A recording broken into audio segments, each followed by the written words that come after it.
আমি আজকে বানাবো মাশরুম চিল্লি। নিয়েছি আদা কুচি, রসুন কুচি, লঙ্কা কুচি, পেঁয়াজ কেটে নিলাম, ক্যাপসিকাম কেটে নিলাম, 3টে গোটা লঙ্কা চিড়ে রাখলাম। মাশরুমটাকে পকোড়া ভাজবো। ডিম আর তোমার বেসন ম্যারিনেটে দিয়েছি, চিনি, নুন, সাদা তেল, ডিম, বেসন আর রুল ময়দা, কর্নফ্লাওয়ার, আদা রসুন পেস্ট দিয়েছি এর মধ্যে।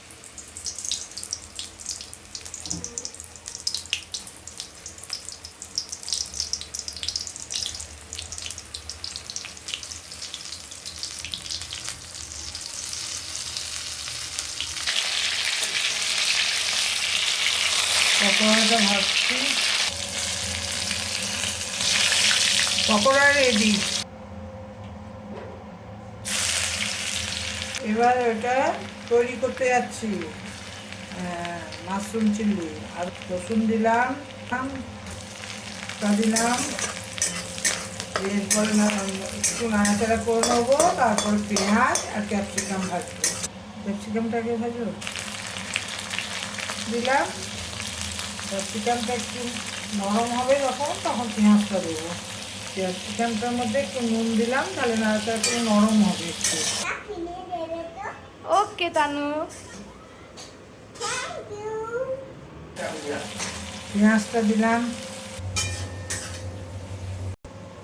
কর্নফ্লাওয়ারটা দিলাম, চিনিটা 2 স্পুন।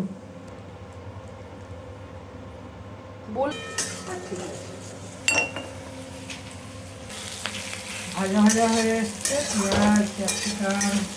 এবারে সোয়া সস, টমেটো সস বলবো, টমেটো সস দিলাম পরিমাণ, সস দিচ্ছি পরিমাণ মতো। লাল মির্চটা দিলাম কালারটা করার জন্য। মাশরুম পকোড়াগুলো দিয়ে দিলাম এর মধ্যে, একটু নাড়াচাড়া করবো। এর মধ্যে একটুখানি এই জলটা এর মধ্যে দিয়ে দেবো।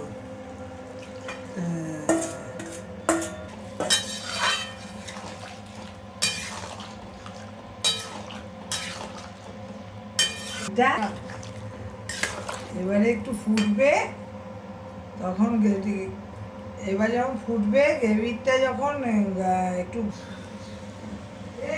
এই যে মায়ের হাতে সুস্বাদু রান্না, দারুণ হয়েছে।